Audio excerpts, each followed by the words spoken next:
Galerinha, turma da biossegurança, aula de número 4. Na aula de número 4 aqui eu vou abordar o tema Programa de Controle Médico e de Saúde Ocupacional, PCMSO. Esse programa, gente, ele tem que ser elaborado por um médico, tem que ser médico do trabalho, tá? Tem uma regra específica lá de outra localidade, mas a princípio o médico do trabalho. Lá existe o médico encarregado de exame, existe o médico coordenador do PCMSO. Basicamente, essa norma ela trata da gestão dos exames que precisam ser feitos no trabalhador. Tanto o exame de anamnese ocupacional, que é o exame clínico, feito através de perguntas, através de levantamento de dados, e os exames chamados de exames complementares, né? Esses exames complementares é um exame específico conforme o risco que o trabalhador vai estar exposto. Por exemplo, tem exposição a ruído, faço audiometria, tem poeira, eu faço uma chapa, tiro uma chapa, um raio-x de tórax, uma aspirometria. De repente, sei lá, eu trabalho em um laboratório e manipulo, tem exposição a agentes biológicos, a agentes químicos. O médico vai mandar eu fazer um hemograma completo. Então, conforme o risco, eu tenho uma relação de exames. Conforme a minha função e conforme os riscos que a minha função estará expostas, eu tenho uma relação de exames. Aí nós temos exames considerados como os admissionais, que é um ato de registrar, de fichar, de admitir o trabalhador. Temos exames periódicos, ou seja, por um período, aí pode ser 3 meses, 6 meses, pode ser 12 meses. O médico vai determinar conforme a natureza, a função e o tipo e tempo de exposição. Nós temos exames também, gente, de retorno ao trabalho, que é quando o trabalhador fica afastado por um período superior a 30 dias, seja por acidente do trabalho ou seja por doença. Ficou afastado, passou de 30 dias, tem que fazer os exames novamente, tudo de novo. E também tem os exames demissionais, que é quando o trabalhador é demitido, né, ou pede para sair. Aí ele tem que fazer exames demissionais. Tem uma regra para exame demissional, que é empresa grau de risco 1 e 2. Grau de risco, gente, a gente não viu na NR4, né? Porque tem empresa grau de risco 1, 2, 3 e 4. Empresa grau de risco 1 e 2, por quem fez exame periódico até um período retroativo de 135 dias, o periódico vai ser considerado como demissional. Empresa grau de risco 3 e 4, quem fez exame periódico por um período retroativo até de 90 dias, também não precisa. O periódico é considerado como demissional. Salvo essas duas regras, demitiu o trabalhador, ou ele pediu para sair, né, ou fez acordo, né, que hoje é regulamentado, tem que fazer exames demissionais. E esses exames são formas de monitorar a saúde dos empregados, tá? O princípio é isso. Também todo estabelecimento deve possuir equipamentos de um kit, né, de prestação aí para primeiros socorros e emergências disponíveis e tem que manter sob responsabilidade de uma pessoa treinada. Eu vou ler essa redação, esse item da NR7 no finalzinho da apresentação dos slides aqui, tá? Então continua aqui, né? Eu vou colocar o slide aqui na tela e vou apresentar. Continua aqui assistindo a aula, qualquer dúvida, perguntem, não deixe de me chamar, tá, gente? Iniciando a nossa aula de número 4, nós vamos falar na nossa aula aqui com relação a um programa de medicina do trabalho. É um programa muito importante e aplicável aí em qualquer tipo de segmento, gente. No caso aqui é o nosso PCMSO,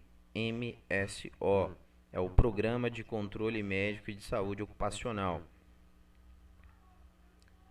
O texto da NR7 inicia dessa forma: essa norma estabelece a obrigatoriedade da elaboração e implementação por parte de todos os empregadores e instituições que admitem, então admitiu trabalhadores, que admitem trabalhadores como empregados do PCMSO,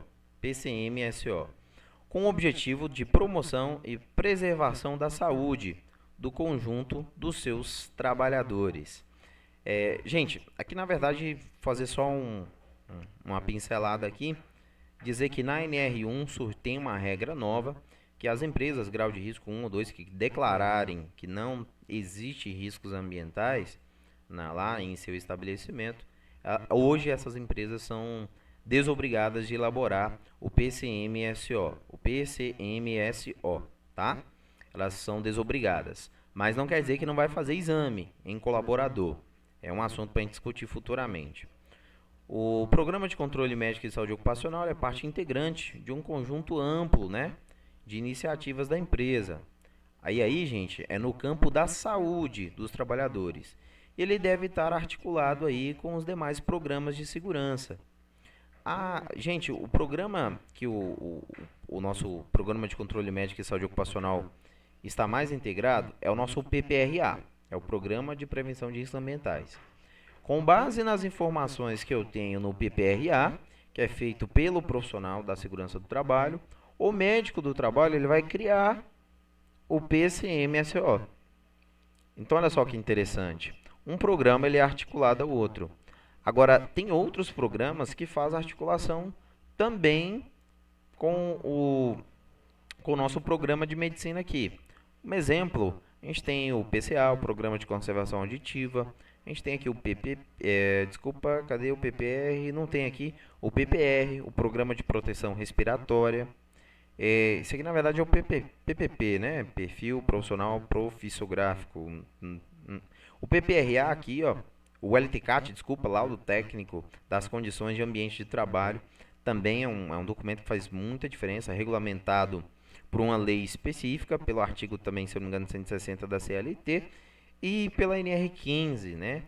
O pessoal coloca a NR16 aqui também, porque chama de laudo, né? Mas enfim, a base de todos os programas de segurança, tá?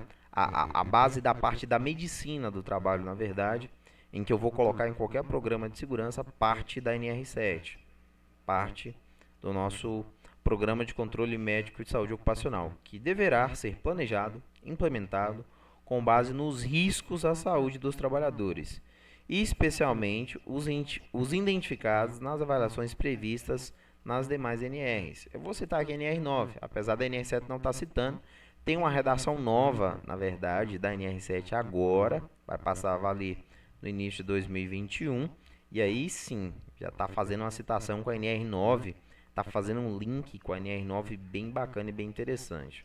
Então veja bem, aqui eu printei e coloquei um exemplo de uma planilha de exposição, aonde que eu identifiquei um agente físico e um agente químico. O agente físico foi a radiação não ionizante, o agente químico foi a poeira mineral.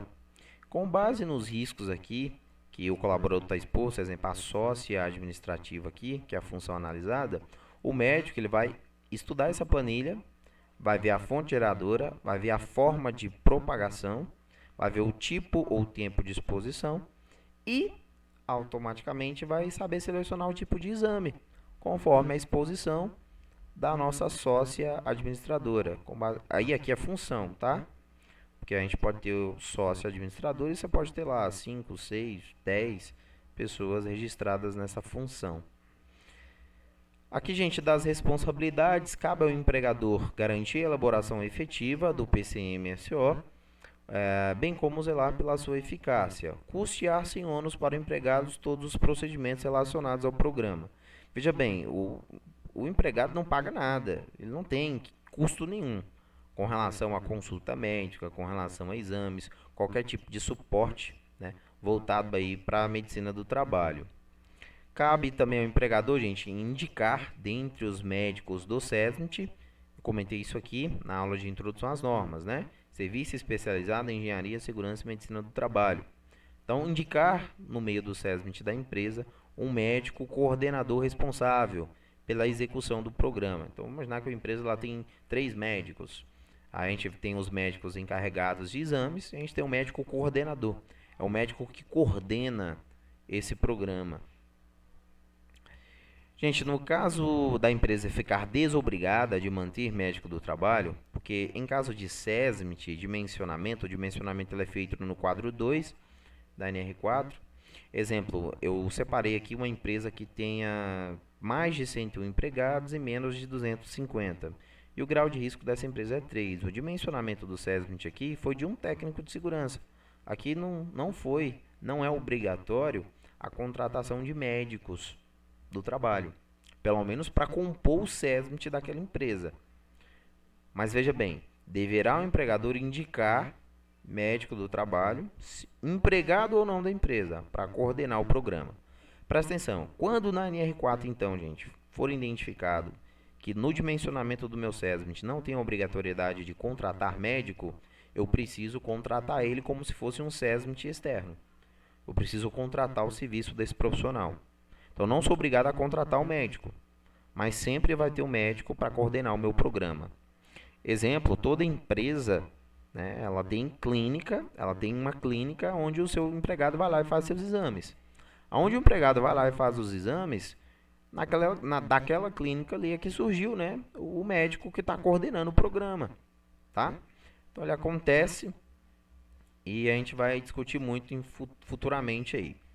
Lembrando, gente, que inexistindo o médico do trabalho na localidade, o empregador ele pode contratar um médico de outra especialidade para coordenar aí o programa de controle médico e saúde ocupacional. Mas presta atenção, inexistindo, caso não haja médico na localidade. Qual que é o problema? É que a norma, ela não cita aqui, não especifica bem localidade. Pera aí, é município? É vilarejo? É região? É estado? Como é que funciona? Né? Então, geralmente, a gente, aqui o critério é mais a cidade, ou às vezes é um vilarejo que faz parte de um município, né? E não existindo um médico ali, tendo um médico de outra especialidade, ele poderá, sim, coordenar o nosso programa. E aí, ó, o programa de controle médico e de saúde ocupacional deve incluir, entre outros, a realização obrigatória de exames admissionais. Admitir o empregado. Eu tenho que fazer exames. Quais exames? 1, 2, 5, 6, 7. Depende da quantidade de riscos que o empregado vai estar exposto. Exames periódicos. Ou seja, tem um período, dependendo do risco que eu vou estar exposto. Por exemplo, ruído, vou fazer uma audiometria. Essa audiometria ela vai ser feita de 6 em 6 meses. Quem vai determinar esse critério? O médico do trabalho. Eu tenho que tirar, por exemplo, um raio-x de tórax, fazer um hemograma completo. Então esse processo vai ser de 3 em 3 meses, 6 em 6 meses, 9 em 9 meses, vai ser todo ano, né? Geralmente os exames eles vêm anuais, quando você não tem riscos com grandes potencial, né? Exames de retorno ao trabalho, quando o colaborador ele fica exposto, tá? Por um período aqui, se eu não me engano, superior a 30 dias, por afastamento. Quando ele vai retornar ao trabalho, aí no caso ele tem que fazer novos exames conforme a sua função. Temos critérios aqui para exames de mudança de função. No texto novo da NR7, no caso aqui cita o termo mudança de ambiente de trabalho. Isso é muito bacana, muito bacana. Porque a gente pode ter um ambiente, a gente pode ter várias funções. Não quer dizer que o empregado tem que fazer novos exames. Mas aqui, vamos entender, gente. Eu trabalho em um setor, a minha função é, por exemplo, eu sou um auxiliar de produção. Aí depende, aí eu tenho, nesse setor é um laboratório, a minha exposição ela é mínima ali. Eu tenho exposição no máximo a 3 agentes, 2 agentes químicos, um agente físico, beleza. Aí de repente eu vou mudar e vou para trabalhar em outro setor. Naquele outro setor já foi identificado 5. 3 agentes químicos, um agente físico, um agente biológico. Não, aí eu tenho que fazer exame de novo. Porque nesse caso aqui teve mudança de ambiente, apesar de estar aqui mudança de função, tá?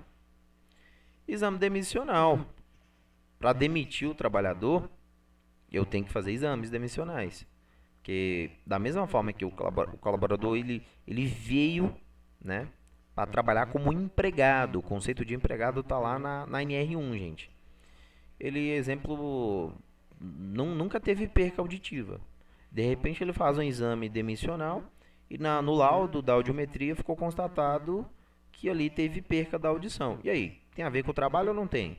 Se tiver a ver com o trabalho, o empregador ele tem que arcar com os danos e dar todo o suporte técnico possível ao empregado. A NR7 fala também, gente, que os exames eles compreendem na avaliação clínica, abrangendo uma anamnese ocupacional. O que é esse termo anamnese ocupacional? Gente, é o exame clínico que o médico faz, é através de perguntas. Aí cada médico tem um formulário, tem uma ficha padrão, onde ele pergunta, você bebe, você fuma, você tem parente que tem doença, pratica atividade física. Isso é anamnese ocupacional. Então essa é a avaliação clínica. Aqui é perguntas, dados, levantamento de dados para dar um determinado diagnóstico. Exames físicos e exames mental, né? Dependendo aí da queixa, né? Em que o colaborador ele comentar. Os exames complementares são aqueles que complementam a anamnese ocupacional, que complementam a avaliação clínica, tá? Aí, exemplo, vou fazer um eletro. Nas empresas, exemplo, onde o colaborador ele vai operar máquina, operar equipamento, aí a empresa, o médico, o coordenador do PCMSO, ele vai cobrar um eletrocardiograma. Olha só que interessante. Então, isso é um exame complementar. Uma chapa aqui do pulmão, né? Raio-x de tórax, ó. Um hemograma completo, isso é tudo caracterizado como um exame complementar. Tem ruído, faz audiometria, complementar, tá? Espirometria ou aspirametria, né? Complementar. No exame médico admissional, esses exames eles devem ser feitos antes que o colaborador assuma as suas atividades. Então essa é a regra. Exame admissional, regra, tem que ser feito antes. Antes de trabalhar, o trabalhador tem que ter feito o exame, tá, gente? No exame periódico, é de acordo com os intervalos mínimos, tá? Aí nós temos aqui, primeira regra, para trabalhadores expostos a riscos ou situações de trabalho que impliquem aí no desencadeamento ou agravamento de doença ocupacional, ou ainda para aqueles que sejam portadores de doenças crônicas. Os exames deverão ser repetidos, primeira regra, a cada ano, ou intervalos menores do que um ano, a critério do médico encarregado. Ó, médico encarregado de exame, médico coordenador, tem esses dois termos na NR7. Ou se notificado pelo médico agente de inspeção do trabalho. Nunca vi esse cara aqui na vida, gente. Mas é como se fosse o auditor fiscal do trabalho, tá? Ou ainda como resultado de negociação coletiva de trabalho. Então, um exemplo aqui, eu coloquei um relatório anual do Programa de Controle Médico de Saúde Ocupacional. Um relatório anual de exames, tá? Aí tem o número de exame realizado, o número de resultados anormais, total de exames clínicos, total de exames complementares, o período, o intervalo de um para o outro. Essa regra aqui saiu da NR7, tá, gente? Porque já tem também um anexo, que é o anexo de número 6 da NR15, que fala para trabalhar sobre condições hiperbáricas. Muita coisa, realmente, viu? Hoje é um ramo que a gente não discute tanto, mas eu gosto disso aqui, é muito bacana. Ter um conhecimento a mais com relação a condições hiperbáricas é muito bacana, tá, gente? Mas os critérios de exame estão lá na NR15 no anexo 6, tá? Para os demais trabalhadores, com relação ao exame periódico, ó, tem que ser feito anualmente, quando menor de 18 anos de idade e maior de 45 anos. A cada 2 anos para trabalhador entre 18 e 45 anos de idade. No caso aqui, gente, agora vamos falar de exame de retorno ao trabalho. Ele deve ser realizado obrigatoriamente no primeiro dia da volta ao trabalho pelo trabalhador que ficou ausente por um período igual ou superior a 30 dias, por motivo de doença ou acidente.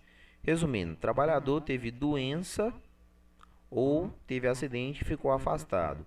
O período de afastamento é superior a 30 dias, ok. Quando o trabalhador voltar, ele tem que fazer novamente o exame. Aí é chamado de exames de retorno ao trabalho. A relação de exame é sempre a mesma, tá, gente?